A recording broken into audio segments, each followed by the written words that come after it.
let's start positively. The 100, we have the spot Chad, the typical Chad, the king, the boss, the leader. He researches his spots, he visits, he opens, he leaves nothing behind, he creates his graffiti, he do the whole job, the whole thing that we speak on the maximum effort. He have the best result. The person who invests and he have the fruit of his labor.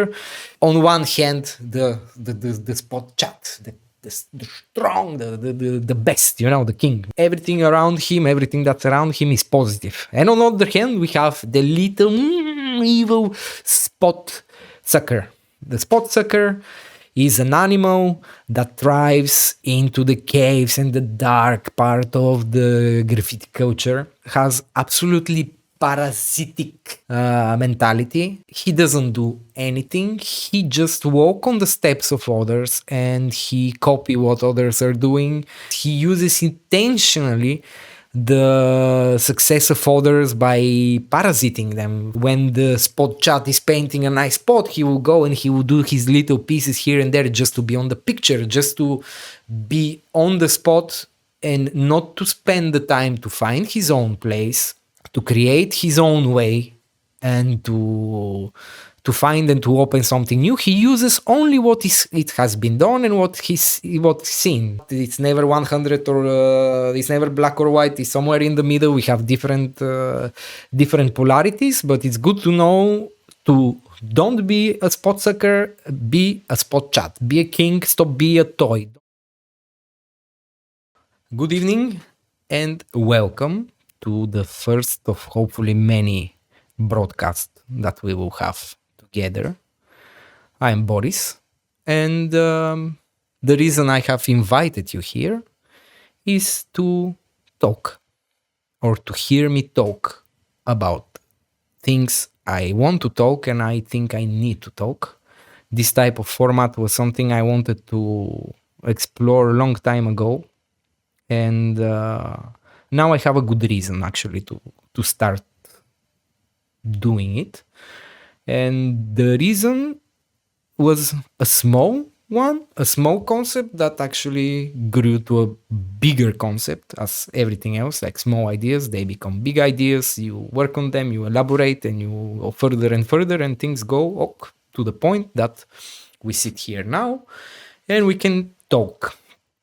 What is the reason why I started this? First of all, I wanted to do literally this type of format, call it podcast, call it a broadcast, call it a show, call it a talk show, call it a rant or whatever. It was because it gives me a longer time, and gives me the ability to speak a bit more in detail and not so much curated as the other medias that I'm using. So let's roll back a little bit the tape and go to the point that, okay, I'm working currently on a project, I'm a body of work that is happening on social media that you're seeing, and I wanted the first very topic to be this, to speak about this project, but this project actually grew a lot, and it's not finished yet. So in order to do the exactly same conversation for this bigger project, the project first has to be over. And since I don't want to wait, and I don't have to wait, we are going to I'm taking something smaller that is a part of this bigger project. I'm focusing on something that is a piece of it, like one of the fundamental pieces of it, and I am taking it and building it as a lonely standing concept for which we will speak about. This concept is related to this drawing that I did, now that is released as a t-shirt and a full capsule. And I want to elaborate a bit further to explain what is it and why is it? What is the meaning behind this? What is the concept behind this? Also, not only to people who do graffiti, but to people who have no experience of graffiti. So generally, the whole concept of these talks, besides me elaborating on stuff and giving giving my thoughts about it, is also to be able to reach or to explain to people who doesn't have the graffiti background or graffiti experience or understanding, to explain them a little bit behind our culture, our lifestyle, and our art that we do. So the topic of this conversation will be the spot, the graffiti spot. What is a graffiti spot? How do we deal with it? Why somebody claim a graffiti spot? Why somebody can say that he have stolen a graffiti spot, or why the graffiti spot is dead, or why graffiti spot is owned by somebody else? All these concepts, I will try to break them down and to discuss them because they are very abstract, as much as for something that actually should be quite concrete. We have a lot of abstract and different understandings and misunderstandings and different points of view. So first of all, what is a spot? Why we are speaking about spot and what is it? Starting from the very beginning, if we take a graffiti writer, a person who does graffiti, what he need, the basic stuff. Of course, he needs to have himself, he needs to have a spray paint, and he needs to have an idea where he wants to paint, and he need a spot. So the spot is the location, the geographical location that he chooses where to create the graffiti. We are taking and I'm talking here only about illegal graffiti. Because the spots for commercial graffiti is something different, and the rules sometimes overlap, but sometimes not at all. So it's two different things. So we're speaking about the illegal spots, or the illegal aspect of graffiti writing, where one goes to create an artwork without the permission of government or of private individuals. So the very first thing, to explain it literally, as I almost did, is we have a person who wants to do graffiti. He has the materials, he has the idea of what he wants to paint or to create, or the message he wants to send, or he wants to repeat his name, create his name, paint his name, write his name, actually the correct word. Then he needs a spot. The spot is the place where we create graffiti.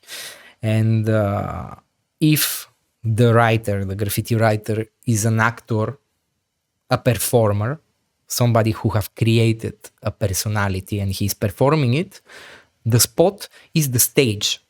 This is the place where he communicate with the world, and where he communicate not only with the world, because graffiti is not done only for the world, for the general public. Graffiti is mostly done for other graffiti writers and competitors, let's say, because graffiti is a competitive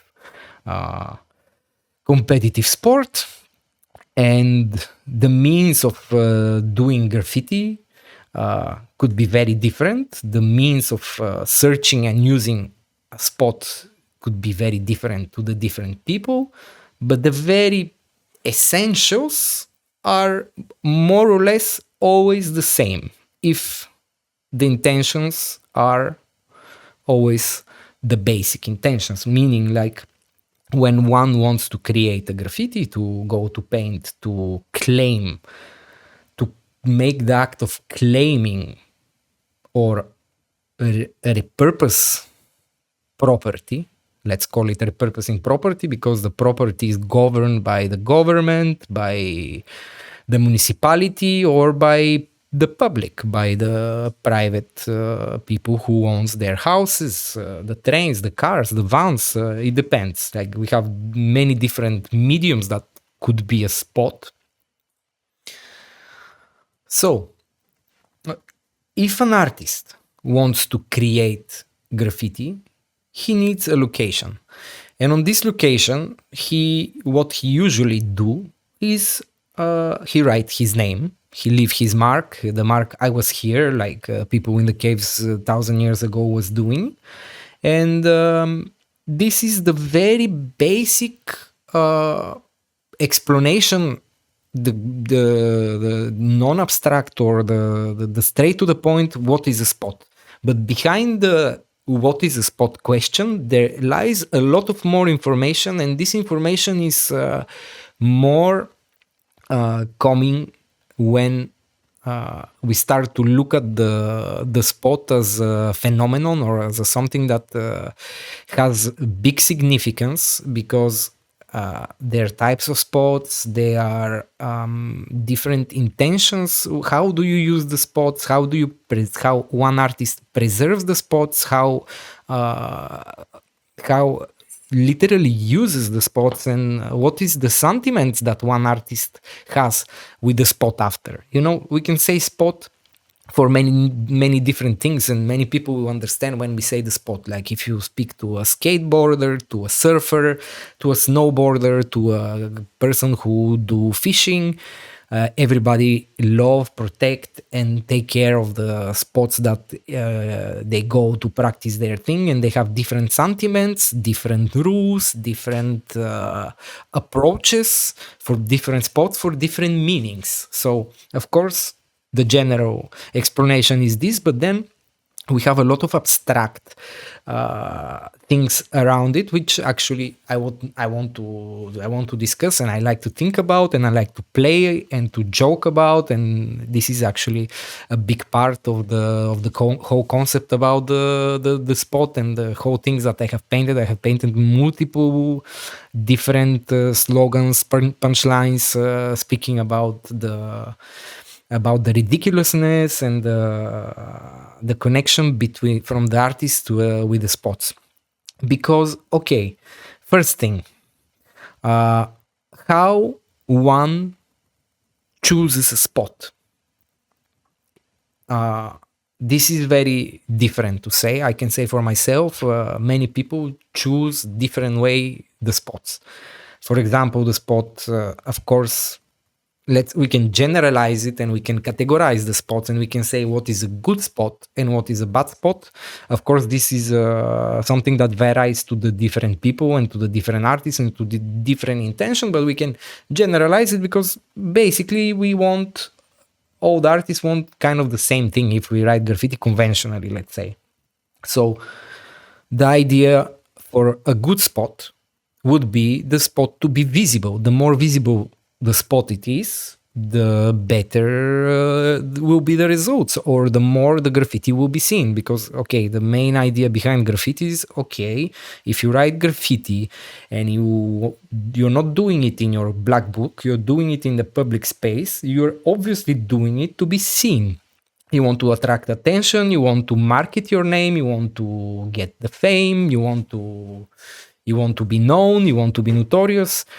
You are seeking for attention. You are marking for existence. You are sending a political message, even if you are not doing it politically intentionally. You are actually doing a political message because you create something on the other people's property without their permission. You're reclaiming it, and then you call this spot yours, and you want to protect them, or you want to put certain rules which are above the rules of society and government and ownership of the people.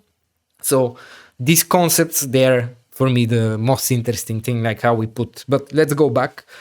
Once that we have understood what is a spot and the basic understanding of it, we start to look a bit further and more into the more abstract and more interesting part of it. Because, okay, yes, spot is this is the spot, yeah, I understood, you got it.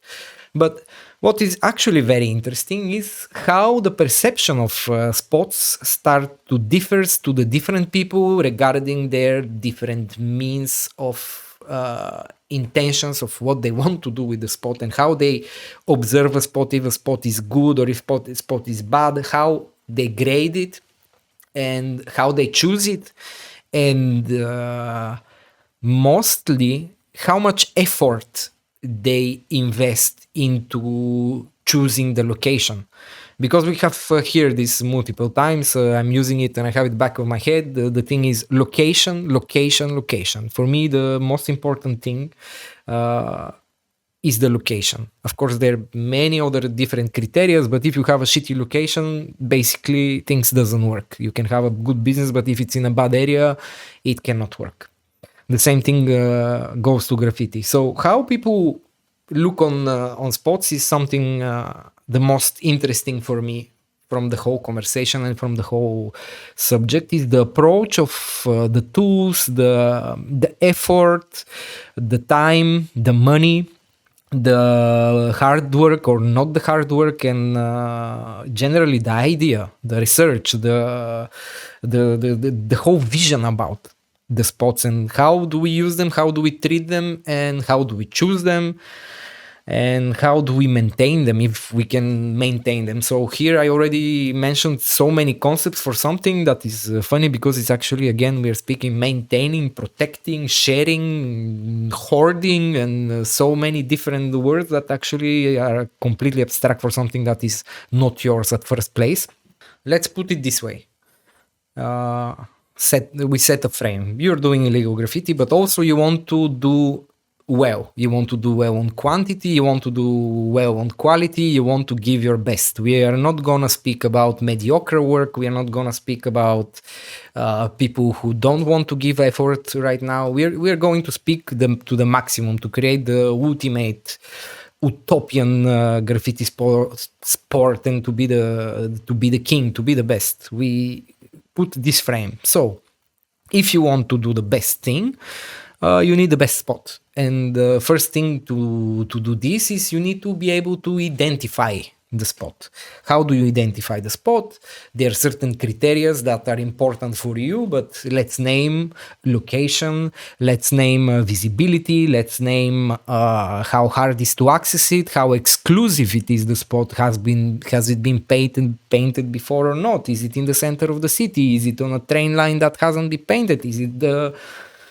Is it high? Is it on a difficult or on a building that is very secured? There is a lot of these aspects that add into the graffiti world or into the whole picture. Like the more impossible, the more hard to reach is, the more difficult it is, the more the challenge and the success. So eventually, if you do it, the more these spots become interesting. And of course, how long this spot is gonna last. Meaning, okay, if you paint something, you are doing it with the idea to be seen, not only, but you want also this thing to last.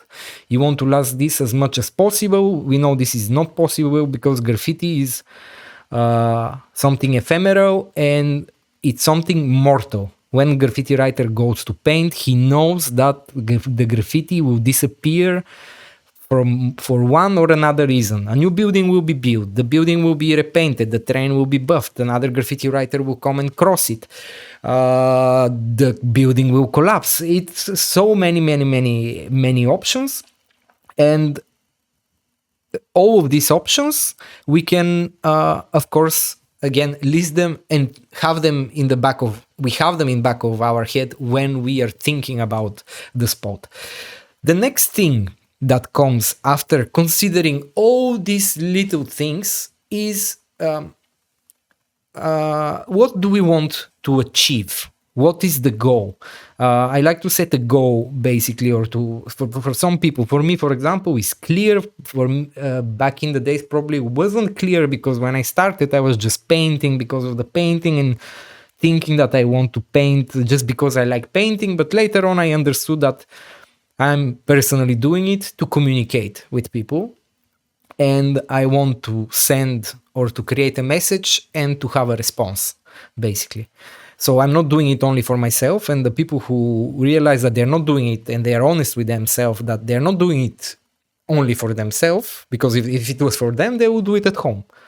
So when they go to do it in the public space, they know, okay, I want to have a feedback. Because if you want to just to paint beautiful stuff, you can sketch at home, you can do it in your backyard, but finally you are not doing it. You're doing it for one or other reason, like also social graffiti pressure, like people go to paint on trains without knowing what they have to go to paint trains, or because they don't want to go to paint trains, but they paint trains because other graffiti writers paint trains, or they bully them and they tell them, hey, you must paint trains or you're a toy, you're bad, you're not good enough. And there is also this existing peer pressure, but what is more to focus here is actually the intention. Like, what do you want to achieve? You want to be seen, of course. Do you want to show off to your rivals that you have been to this spot, that you have entered in their area, that you have returned, or you're challenging yourself, or you're challenging the others? You have done the biggest piece, the fastest piece, the most close to the center, or the line that was never painted, the first time that it was painted, etc., etc. So the intentions is the second thing that comes of choosing the spot. And in the intentions, for me, also overlaps with the next part of the puzzle of creating, executing, taking the spot, is how to say, the effort that you're ready and that you invest into doing the spot, because this is something that is also really, really essential and really important. Because even if you don't have this, if you're a lazy one, if you don't have a big ambition, you just go and paint. Like I go and I paint in a back of my house, and I do the same piece again and again, and I cover it and I paint again, and I don't give a lot of effort. I don't think about it, and I have what I want. I'm chill with it. But if I want to create something nice, I want to make a big impact, I want to be all city, I want to be a graffiti king, like I have to push the boundaries. So the boundaries is closely related to the effort, and also the intentions for me are matching with the effort. Because if you don't have effort, you don't have really intentions, you're doing it more randomly and without really a big strategy and a big thinking about it. So when you're ready to do the effort, then the things change, because you can think bigger, you can plan bigger, and you can invest more time and actually do more. This is your willingness, your power of mind, your will of investing, and of course, free time as well is needed. We're not speaking about if we don't have a free time, but as I framed it, we're speaking about becoming the best, becoming the best of yourself, the thing that you want to do, and you want to top what exists, and you want to be successful graffiti writer, let's say. So the effort that we invest on spots varies from 0 to 100 to different people. So some people, me for myself, for example, I will take the car, I will take the drone, I will take a day, I will drive multiple kilometers, I will sleep on a rooftop, I will sleep in the car, I will travel the country, I will travel to and go to places and put me out of the comfort zone for a spot. So a person can do not only this, but more. We know people that are dedicated to 300%, and they invest so much into creating just one graffiti that is unbelievable. And this is also one of the most beautiful things that we have in graffiti when it's not monetized, because people are doing crazy work and they're not getting paid. Actually, they are investing their own money for their passion, for their hobby. This is one of the most beautiful things we have on graffiti, and one of the things that I pressure the most. And when you see somebody doing such thing, of course, somebody can say, okay, this is stupid, but this is, for me, amazing. And for other people, it's, regardless if it's stupid, if it's illegal or not, actually, it's admirable when you see the hard work and the dedication of somebody. I admire this, and this is the minimum that we can give, is like admiration for those people. For example, one graffiti one piece, let's say on a location that you cannot access easy, it can cost first a lot of time, a lot of research, recce, exploration, remote sensing, even, if you fly a drone, so you can research your location in now with multiple different devices. You can go by day, go by night, sleep in the car, sleep on the building, see how the situation is working, how to access. You granted access one way or another, legal or illegal. You use all the tools possible. Do you have these tools? Are they available for you? Do you know how to use them? There are so many tools to grant access in different places. Like, this is so much knowledge, so much manpower, so much effort, and not to mention that some of the things are really illegal. So the effort could be immersed. It can be crazy effort in order for what we see like simple or even what we call ugly graffiti. If you see a graffiti from a Spanish guy on a metro, you see like, okay, whatever, something that you would never look at second time. But when you know that this is in a tunnel metro system that is completely hardly accessible, and the person has even traveled to the other end of the world, and he have auto erase the piece, just took a photo, auto erase the piece, so he is preventing himself from having criminal charges in a weird country. Like, he have gone so far than penetrating, entering, breaking and entering, being into the life-threatening situation, ropes, ladders, electricity. Like, it's this picture. Just if we paint this picture of all the obstacles we have, or all the obstacles there is in order to achieve to paint a spot,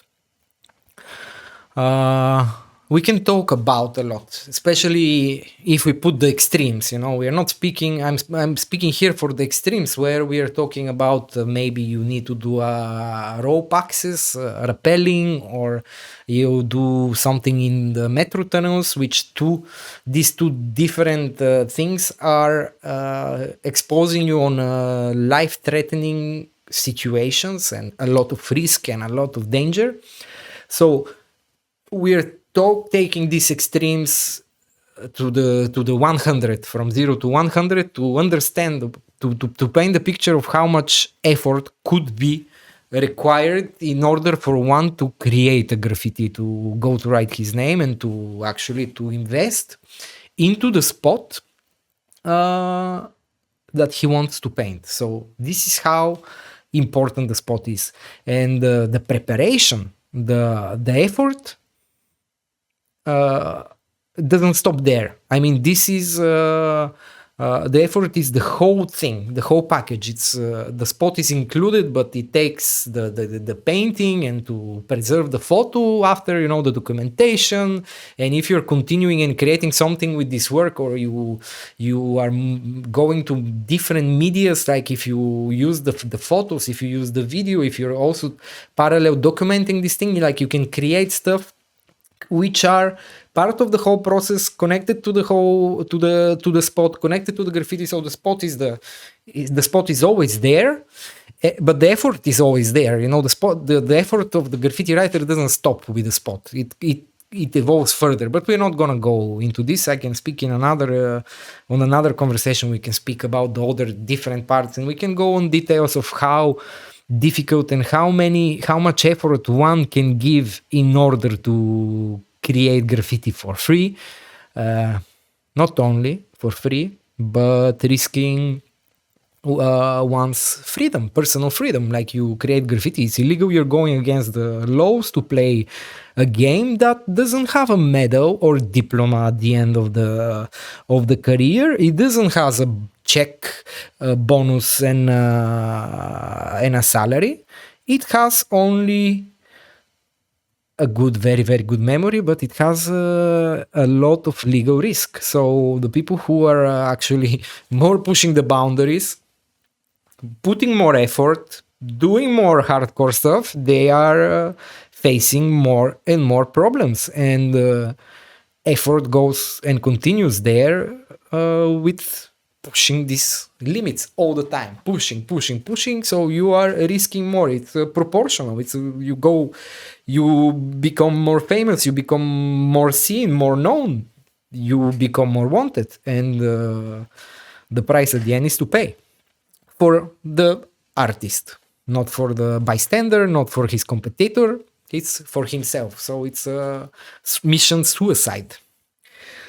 The effort regarding this is the effort, and so different people, different artists approach in a different way. Some people do the maximum, some people do not even the minimum. So I have these concepts, and one of the concept is we will look at the 100 and we will look at the 0. So on the 0, no, let's start positively. The 100, we have the spot Chad, the typical Chad, the king, the boss, the leader. He checks his spots, he researches his spots, he do the recce, he do the work, he visits, he opens, he leave nothing behind, he creates his graffiti, he is alone, on the spot, he owns it, he protects it, he preserves it, and he do the whole job, the whole thing that we speak on the maximum effort. He have the best result, he have the best of everything, and he's happy, and he have succeeded to become a king. These are the kings that we say. Okay, he's a king. He's everywhere. He's all city. He's on the most difficult location. They're everywhere. The biggest crew, the biggest guy, the fastest, the most beautiful, everything. Like this is the person who invests, and he have the fruit of his labor. Whatever these fruits he wants to have. Like some people would turn it into a career. Some people will just enjoy likes. Some people will just enjoy to be notorious. Whatever there is. Or maybe just personal satisfaction of putting the next target one after another. I know multiple successful people, different mentality, different approach, different way. And this is on one hand the spot chat, the strong, the best, the king. We have the positive, the winner, he everything around him, everything that's around him is positive. And on the other hand, we have the little evil spot sucker. The spot sucker is an animal that thrives into the caves and the dark part of the graffiti culture. And it has absolutely parasite mentality. He doesn't do anything. He just walk on the steps of others, and he copy what others are doing, and he follows, or that's not he copies. He uses intentionally the success of others by parasiting them. For example, he would be, when the spot chat is painting a nice spot, he will go and he will do his little pieces here and there just to be on the picture, just to be on the spot, and not to spend the time to find his own place, to work, to put the effort, to be to create his own way, and to find and to open something new. He uses only it has been done and what's seen. Like there are different types of the spot sucker, of the spot voucher, the one who's like vouchering always on the artist. Like you see some king writing somewhere a piece, and he will go and he will make his tags around, because he knows, okay, people will look at this piece and they will take photographs and it will be everywhere, and his stupid little spot sucker name will be also next to the king. So this parasitic mindset is called the spot sucker. He cannot find his spots. He don't want to find his spots. He don't want to open his spots. He don't want to give the effort that someone should give. And he just uses the other people's without creativity and without effort. It's a very disgusting animal. We have seen them also not in graffiti. This exists in everything. We have the leaders and we have the followers, and the copycats, and basically the vouchers, the ones that they want to have what the people who would do the work, but without doing the work. And here we're not speaking about evolution or the creative, the positive progress that we have, because okay, if one opens a spot or one creates something, the next one will make it easier because he will see how it's done. But this is not done with the idea of progress. This is done with the idea of parasiting, looking always the easy thing. But the spot sucker and the little throw that is into the graffiti mindset is not only into the spots, he's everywhere, he's in everything. He steals spots in different other things like skateboarding or whatever you name it. It exists everywhere. It's just a human trait of evilness and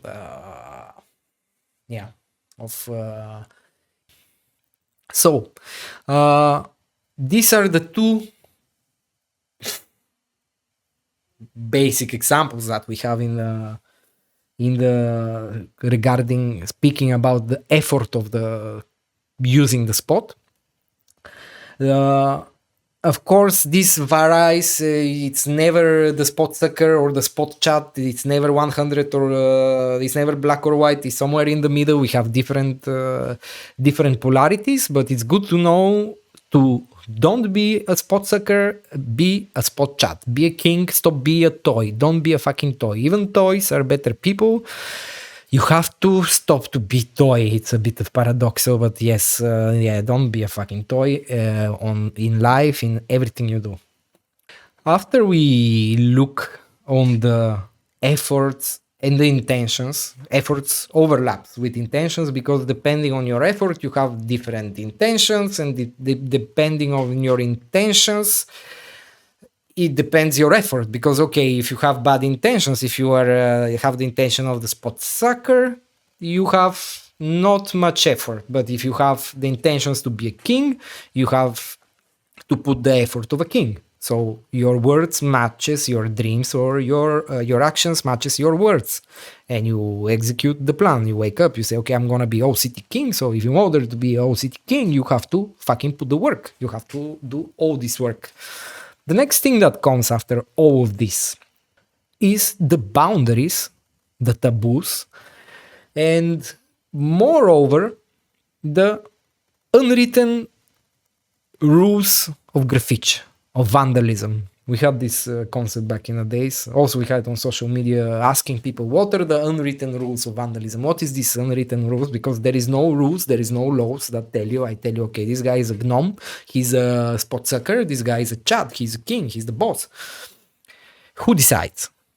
They're not written, they're not in a book, it doesn't exist. Even if it exists, who wrote this book? Who gave the authority? I didn't give the authority. So, who gives the rules? They are unwritten. They have been from, okay, all rules, all laws are created and made on the universal principles. Of course, broken million times and differs in different cultures and different locations. But since graffiti has started, if we call it that it has started in New York in the 70s, 80s, not since the world exists, which is for me, like people write on shit on the wall since forever. So if we say we consider it from this time, just for an ease, the rules, they remain the same. What are these rules? First thing, regarding spot, of course, all of these rules. The first thing is you don't paint, like, because okay, we said different spots, but we don't paint on churches, on religious monuments, on graves. For some reason, also on cars. This I'm not really sure why, but one day I can elaborate to understand why we paint why we paint people vans, but we don't paint people's cars. I mean, it's completely shit to paint somebody's cars, but okay, people were painting other people's vans, trucks. Very weird. And yes, we don't do that. So there is this understanding. Of course, they're malakis, they're idiots that they do this type of stuff. You can see people writing on churches, you can see people doing anti-religious graffiti, and a lot of immoral stuff are happening. Of course, it's a wild, wild west into the graffiti as everything else. There is no police into the graffiti. Like graffiti writer, they police themselves somehow. Like there is people respecting, not respecting these unwritten rules. But generally speaking, let's agree to have these universal principles and unwritten laws, which continues not only regarding the spot, like what is a good spot and what is the spot that nobody should paint. There is other rules, such as you don't go in other people's territory, other crew's territory, if they have the territorial mindset or attitude. For example, some gangs, they do graffiti, and if you go into their territory, you're entering in beef, you're entering in a war, you're entering in a conflict, and you better know. When everybody starts with the graffiti, when I started, I was reading the basics of graffiti, and I read this there. This is kind of also logical, like you have to be retarded not to know this and to understand this. Of course, you have to respect. We respect other people's graffiti, because when you go and when you do graffiti above somebody else's graffiti, you disrespect the person who did the graffiti before. You're vandalizing vandalism. It's a very interesting and very funny paradox to speak about vandalizing vandalism and graffiti writers being mad because their vandalism got vandalized by another vandal. Wow, this is a war, this is a beef, this is the end of time. He crossed my... Wow, okay, seriously, 40, 50, 60 years old people being with these problems and beefing and chatting and crying and fighting and wow. Some people take it very seriously, actually, as I'm making joke. It's not so much of a joke because there is gang activities, there is violence, and graffiti is not tralalelo tralala. It's like a wild, wild west, as in some countries it's funny, some cities is nice and friendly, and people are more friendly, like user friendly. In other countries the things are completely gang attitude, and things shit is going down. And generally my advice and my vision is people to be more with the attitude of having the respect and to be ready for shit is going down, because many times shit is about to go down and people are like, oh no, but I just graffiti. No. You have to know that you're entering in a sport and you're entering in a territory where things are for real and people that have put so much effort and energy into something, and if you disrespect it, you're entering in a war, and this war is dealt depending how much effort wants to do the party that wants to do and you have the war with. So, disrespecting other people's property, graffiti is considered as a no-no. Well, it happens, and I briefly went around the idea and the concept, and I could elaborate more, but we're not gonna speak fully now about graffiti beefs. We're just gonna mention them, that this happens around the spots. If you don't respect somebody else's spot, if you take somebody else's spot, so here we are using and we are mentioning, and we go into the concept of ownership. This is the thing, ownership. Like graffiti writers, they, not me, we own the shit, but we own nothing actually, as we cry for the vandalized vandalism, but the concepts are there. And another basic thought or concept of human nature is you respect others. You cannot really expect respect from graffiti writers. They're the biggest disrespecters. Like the whole thing from the very beginning is illegal and against government, against the rules. So you want to put rules in something that goes against the rules.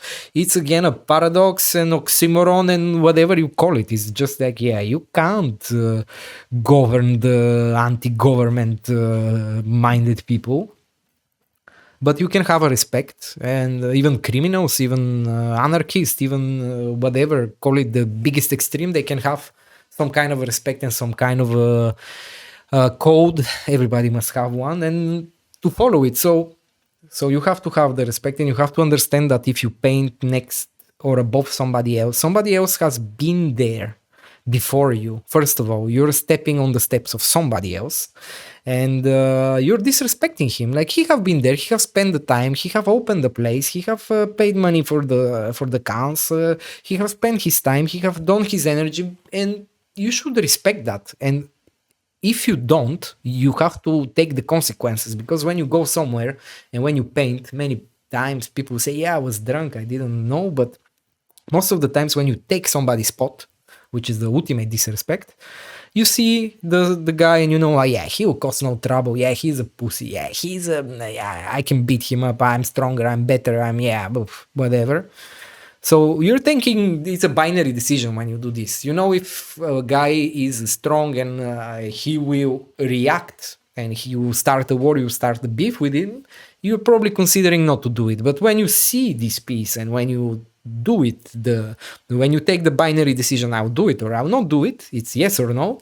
And when you take the decision, you have to, there is no excuses, there is no explanations. It's like it was yes or no, 1 or 0. You do the 1, you do the 0, and then there is the consequences that comes with this.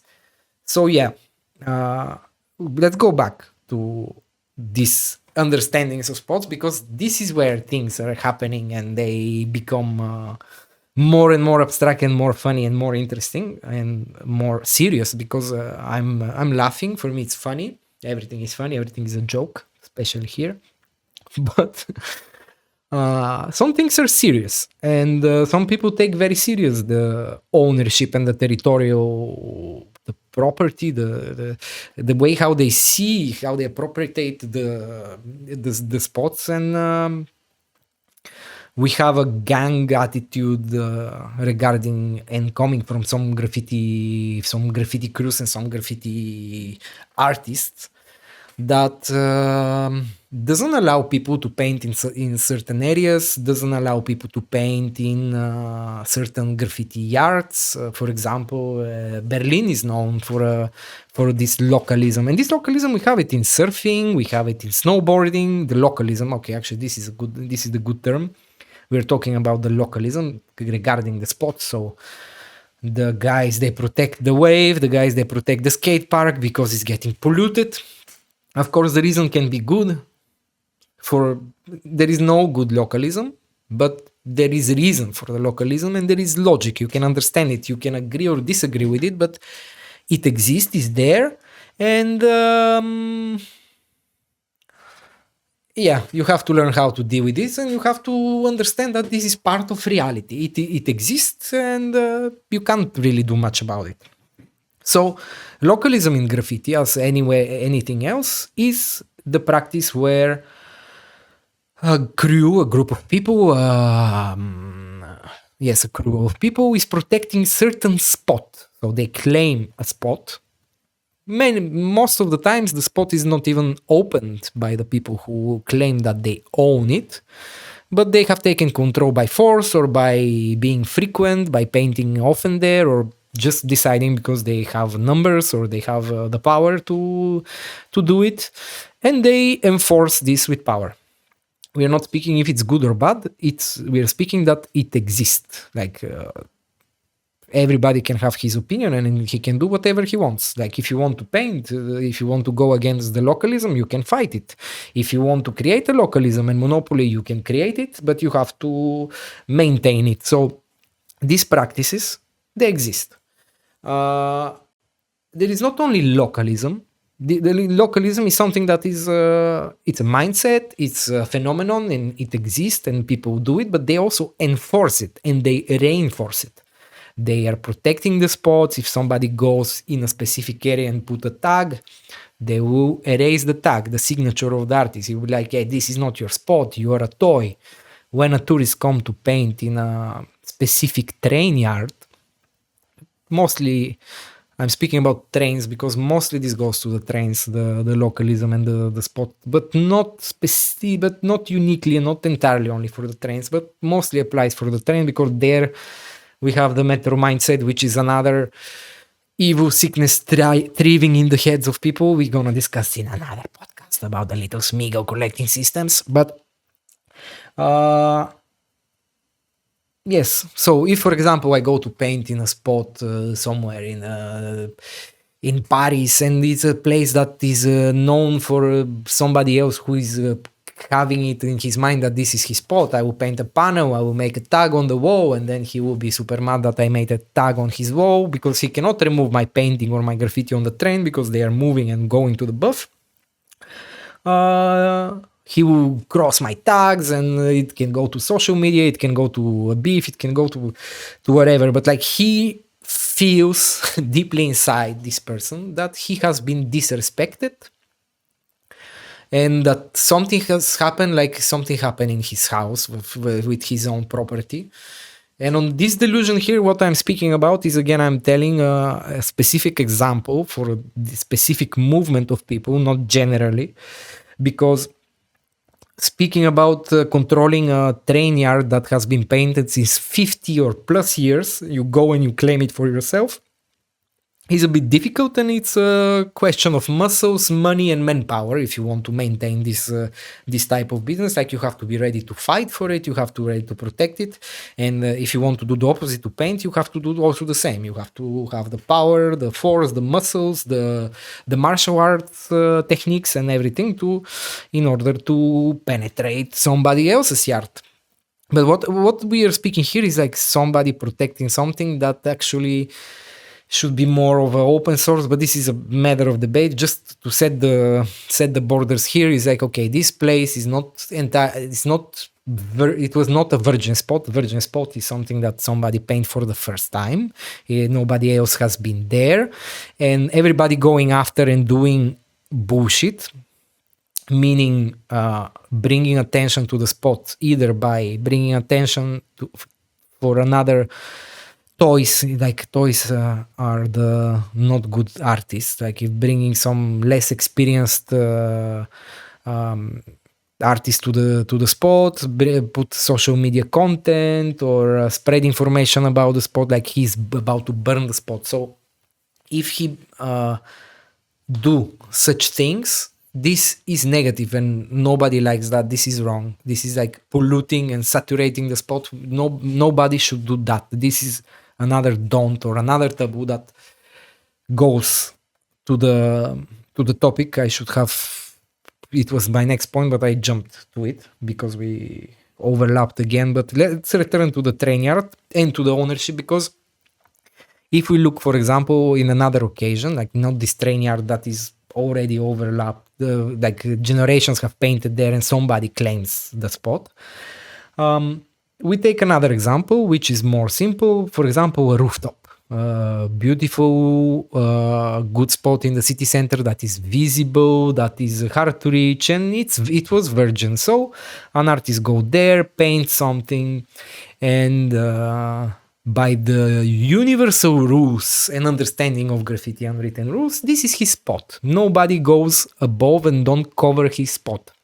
The rules of hierarchy into the graffiti goes like that. We have the tags, the throw-ups cover the tags, the pieces cover the better, the bigger pieces cover the other piece, but like basically it's just tags, throw-ups, and pieces.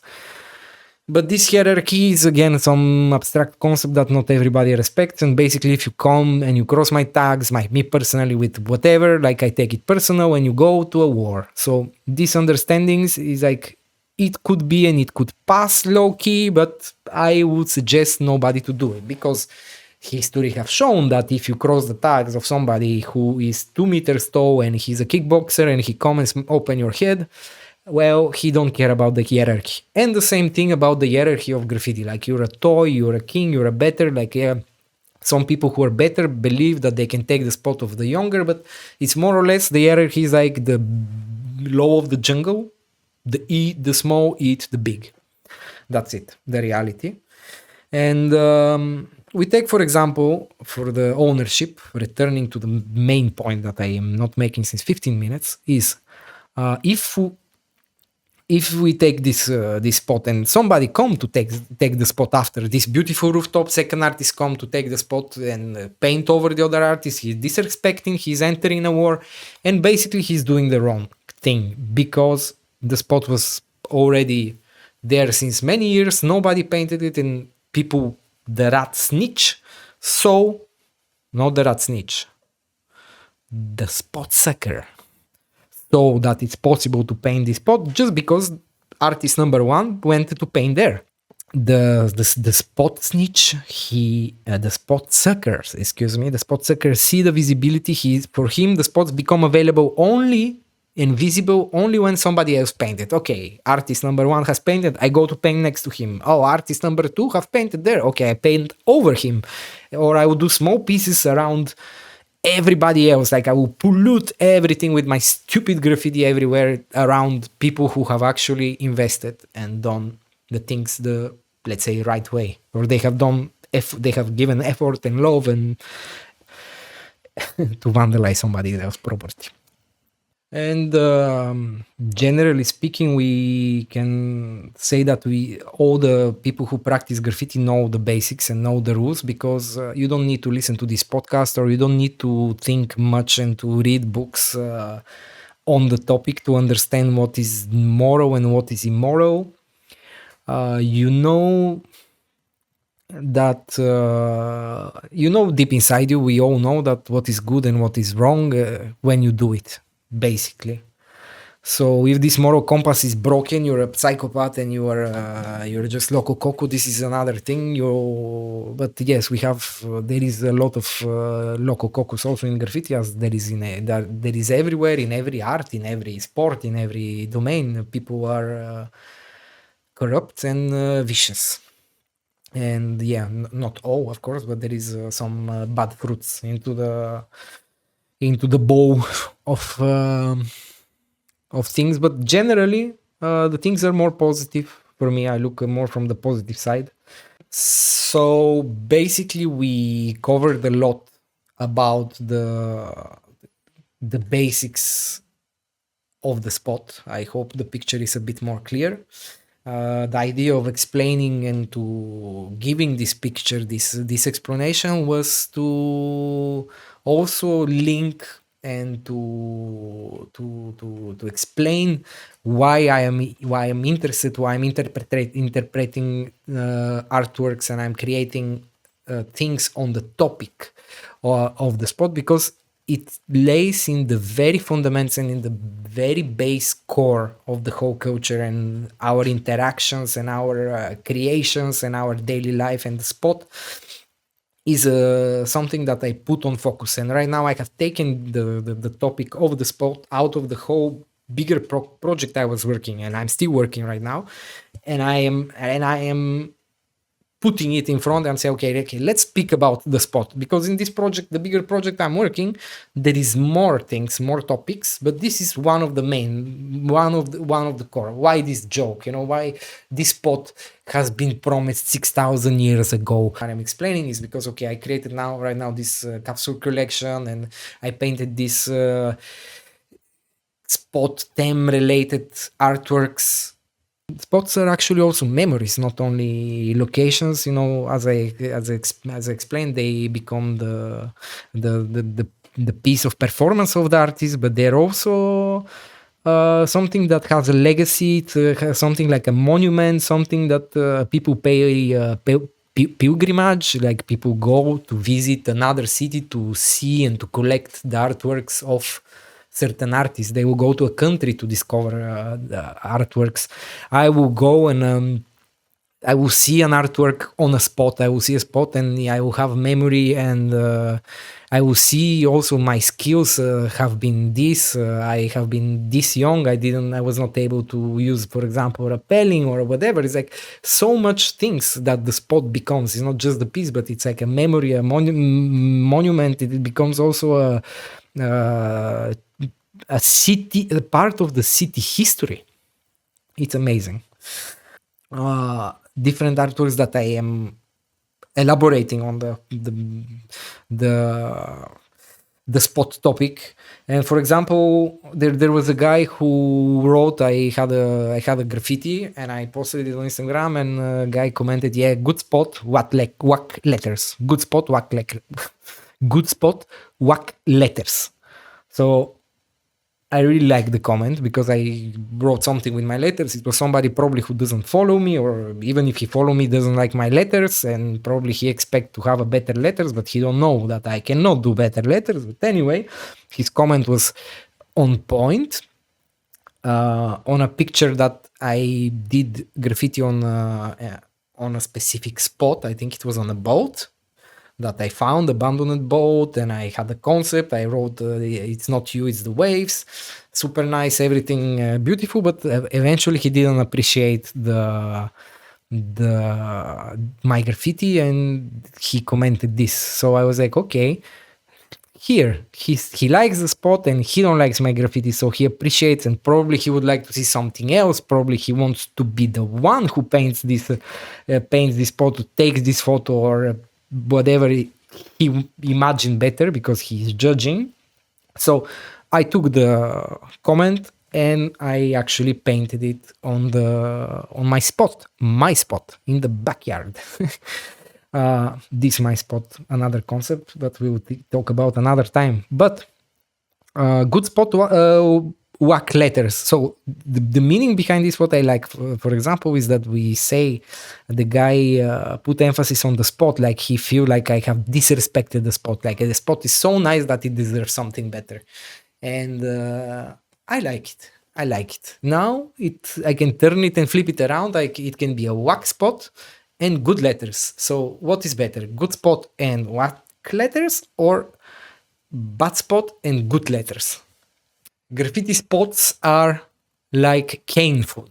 Once you open them, you never know who comes in next. Okay, this is a bit, it's coming from Bulgarian, the joke. The joke is a bit, how you say, it's not a good joke to say because it's about woman, but I have paraphrased it into graffiti and it's a good joke. And it sounds funny, but it's funny because it's true. I have also painted this. Graffiti spots, for example, what I was clearly explaining before I have written it, it's funny, but it's not so funny. It's actually so true. If you go, you investigate, you put the effort, and you open a new spot, open a virgin spot, whatever you call it, you don't know and you don't have control what is happening after. We can be pissed if somebody come and bite the spot, if somebody come and snap the spot, or somebody's a vulture, or again, the spot sucker comes and he see the opportunity and he wants also part of the spot, but you don't have control of it. And once you do it, you know the risk of what can happen. I tend to be mad sometimes for some spots, but how can I control something that is not under my control? I'm not a police, and I'm not gonna go to police spots. Some people are doing it, some people are not doing it, but yes. Anyway, you cannot stop the mindset of the loser. What you can do is teach the people and tell them that to do better. Like you can tell them, hey, do better, man. Find your spots. You can do. You are a strong man. You're a clever man. You can do it better than me, better than anybody else.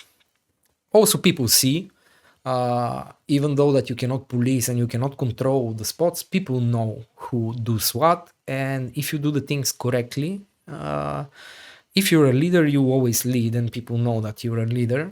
When you are a spot sucker, people know that you're a spot sucker. There are people internationally known for being a spot sucker, like just working this only practice, like running after people's spots. And but okay, this is you choose. If you want to be this type of person, this is your choice. Another thing I wrote is it's not your spot, it's your turn. This is actually, it comes from Skepta song, where he says it's not your girl, it's just your turn. I have translated it to graffiti because this song hit hard on mute. But yeah, something that also people have to understand and to be able, to challenge each other, to challenge oneself about this ownership and fake ownership that is self-delusion for me personally, is to understand is like, okay, if you're the spot is a spot. Like I can paint one spot, the spot can be buffed, and then somebody else will paint the spot. It's by the rules of vandalizing vandalism. This is kind of okay, bro. But the reality is that you can't have control, and you have to know. Like even if you have control, how many years you'll be in control? How many years your gang will be there protecting the spot? Is like it's your turn. It's not your spot. It's gonna change. If the spot still remains, of course, it's gonna be somebody else's spot. Or if somebody is stronger than you and want to take your spot, as some people are doing, they will take the spot, and it was your turn, and it's over. That's why it's good to live with a mindset of spot being mortal and graffiti being ephemeral, and to accept this reality and to live in peace with it, and to learn to do more spots, to lead better, to be more active, to raise the bar higher, and also to document better. Because once you have the photo, you have the proof, and you have the memory forever. The spot and the photo are two different things, but I have the proof. JPEG or didn't happen, bro. I am wrapping up, and I don't know how to end this. Just if you want to stay in touch, join the mailing list. This is the prime source where you can get information without algorithms, without censor, and without any malachies. Join the mail list. I am not spamming. We are not spamming. We are sending only important information. And how it's going to continue this whole thing, how it's going to continue this broadcast show monologue ASMR experience. It will be for sure announced there. Thank you very much for your time, and give some feedback. Fuck sharing and subscribing. I'm not gonna beg you for likes and shares, and do whatever you want. If you appreciate the content, share it with your friends. Tell them that I have spent another couple of hours on something that I hope it reaches the people that it will please. I hope it pleases people. The merch drop is out. This is the t-shirt. We have it in black. We have a very beautiful embroidery. I'll bring it another time, but yeah, I'll show it off screen. So thank you very much.